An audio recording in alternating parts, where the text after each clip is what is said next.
তারাবির দোয়া মুনাজাত, তারাবির দোয়া ওই যে 4 রাকাত পর পর কি পড়ে, সুবহানাজিল মুলকি ওয়াল মালাকুতি, আমি এর দূরই পারি শুধু। এরপরে কি আছে, আজা কি কি জানি আছে।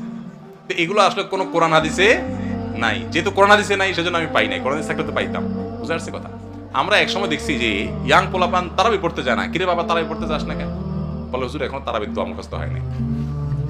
বুঝতে পারছেন? তো তারাবির নামাজের জন্য 4 রাকাত পর পর দোয়া পড়া, এটা তারাবির সাথে এর কোনো সম্পর্ক নাই, দোয়া পড়ার কোনো প্রয়োজন নাই। 4 রাকাত পর একটু অবসর দেয় ইমাম সাহেব, এটা রেস্ট। আপনি এটা একটু পানি খাবেন, দরকার একটু হাত পা এদিক সেদিক করবেন, একটু রেস্ট করবেন, একটু শরীরটা এলায় বসবেন, দরকার একটু পেশা বজু করে চলে আসবেন। এটা হলো রেস্টের সময়। তারাবি মানে হলো আরাম করে করে পড়া, 4 রাকাত পর রেস্ট দেওয়া। তারাবির নামাজের নিয়ত কিভাবে করব? তারাবির নামাজের নিয়ত কিভাবে করবেন? কারণ মুখস্থ আছে তারাবির নিয়ত? নামাইতুয়ান বলেন, কার মুখস্থ আছে? একজন বলেন অন্তত। তারাবির নিয়ত কে বলতে পারবে? মাশাআল্লাহ মাশাআল্লাহ, এবারই পুরস্কার দেওয়া উচিত। বসেন, আপনি অনেক কষ্ট করে মুখস্থ করছেন।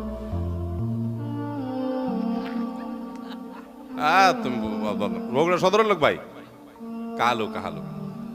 আচ্ছা ভাই, তারাবির নামাজ বা যে কোনো নামাজের নিয়ত জরুরি। নিয়ত ছাড়া কোনো আমল হবে না। কিন্তু নিয়তটা হলো মনের ইচ্ছার নাম। নিয়তটা কিসের নাম? আমি ভাইকে দিয়ে নিয়তটা কেন শুনছি সেটা আপনারা জানেন? জানেন না আপনারা। আমি ওনারা দিয়ে এই জন্য শুনছি যে ওটা আমার জানা ছিল না। এটা হলো সত্য কথা। ওইটা আমি নিজেও জানি না। নামাইতুয়ান দিয়ে শুরু এটা জানি, কিন্তু বাকি শেষেরটা আমি জানি না। এই জন্য আমি চাইছি একটু শুনতে আর কি। আমি জানি না এই জন্য যে কোরআন হাদিসে কোথাও পাই নাই।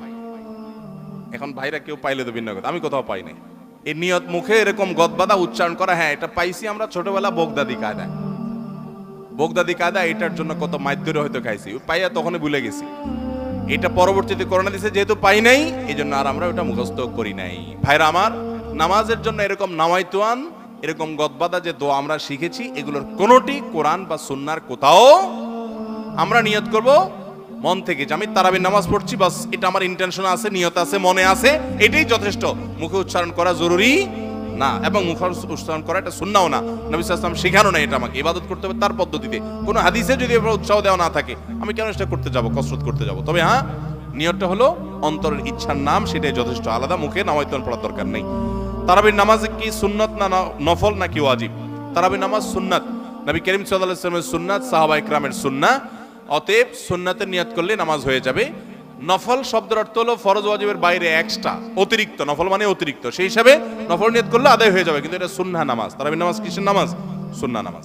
সূরা তারাবি পড়া বেশি উত্তম নাকি খতম তারাবি পড়া উত্তম?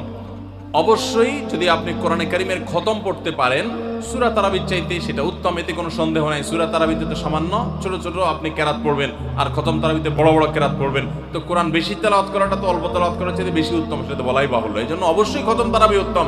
কিন্তু খতম তারাবি যদি তুফান মিল গতিতে হয়, 5G 6G গতিতে হয়, তাহলে সেই খতম তারাবি যদি হয়, যেই খতম তারাবিতে কি পড়েন, হাবেশ সাহেবের শুধু ইয়া আলামুন আর তালামুন ছাড়া কিছু না বুঝেন, তাহলে ওই রকম খতম তারাবি পড়ার চাইতে সূরা তারাবি পড়া উত্তম। রমজানে হারিয়ে যাওয়া এমন কিছু আমলের কথা বলুন যা অধিক ফজিলতপূর্ণ আমল, কিন্তু তা অনেকেই জানে না বা আমল করে না। 4টি আমলের কথা বলতে পারি। 4টি আমল আমরা অনেকেই গুরুত্ব দেই না, অথচ সেই আমলগুলো আমাদের পুরো রমাদানকে সম্পূর্ণ সার্থক করে দিতে পারে, অর্থবহ করে দিতে পারে, রমজান সাকসেস করে দিতে পারে। সেই 4টার ভিতরে প্রথম এবং 1 নম্বর যেটা বলতে চাই তা হলো রমজান মাসে রোজা রেখে এবং রাতের বেলা পুরো রমজান জুড়ে সকল প্রকার পাপাচার, কাউকে কষ্ট দেওয়া, গালি দেওয়া, হক নষ্ট করা। 2 নম্বর হলো রমজানে আমরা অনেকে কোরআন পড়ি কিন্তু কোরআন শোনাশুনি করি না। হাফেজরা করে অবশ্য। নবী করিম সাল্লাল্লাহু আলাইহি ওয়াসাল্লাম রমাদানে শোনাশুনি করতেন, এটা একটা হারিয়ে যাওয়া সুন্নাহ বলতে পারি। জিবরিলকে তিনি শোনাতেন, আবার জিবরিলের কাছ থেকে তিনি শুনতেন। এই জন্য আপনি কোরআন পড়বেন, আপনার স্ত্রী শুনবে, আবার স্ত্রী পড়বে, আপনি শুনবেন। স্ত্রী বলে কোনো কথা নয়, এরকম একে অন্যের সাথে কোরআন শোনাশুনি করবেন, এটা একটা হারিয়ে যাওয়া আমল। 3 নম্বর হলো রমজানের শেষ 10 দিন ইতিকাফ করবেন। রমজানের শেষ 10 দিনের ইতিকাফ এমন একটা আমল, রমজানের রোজা ফরজ হওয়ার পর থেকে নিয়ে মৃত্যু পর্যন্ত নবী সাল্লাল্লাহু আলাইহি ওয়াসাল্লাম জীবনে কখনো ইতিকাফ ছাড়েন নাই। আমরা ম্যাক্সিমাম মানুষ জীবনে কখনো করি নাই। ইতিকাফ করা হলো আল্লাহর ঘরে এসে গাঁটটি বসকানেই পড়ে যাও যে আল্লাহ ক্ষমা করা ছাড়া যাব না। ইতিকাফ করা যদি মসজিদে ঘুমায়ও থাকে, ইতিকাফ করাটাই যেহেতু একটা স্বতন্ত্র ইবাদত, সো তার ইতিকাফ করার মাধ্যমে লাইলাতুল কদর তিনি অটোমেটিক পাবেন ইনশাআল্লাহ। আর 4 নম্বর এবং সর্বশেষ হলো রমজানের শেষ দশক হলো ইবাদতের দশক, আমলের দশক। আমরা প্রথম 2 দশকে যা পারি না পারি শেষ দশক বেশি আমল করার চেষ্টা করব। তাহলে 4টি আমলের কথা বলেছি, সকল প্রকার গুনাহ থেকে বেঁচে থাকা, কোরআন শোনাশুনি করা, ইতিকাফ করা এবং রমজানের শেষ দশকে বিশেষভাবে ইবাদতের পরে যত্নশীল হওয়া, শেষ দশকে সকল ব্যস্ততা কমায় দেওয়া। এই 4টি জিনিস আমাদের রমাদানকে সার্থক করতে পারে ইনশাআল্লাহ তাআলা।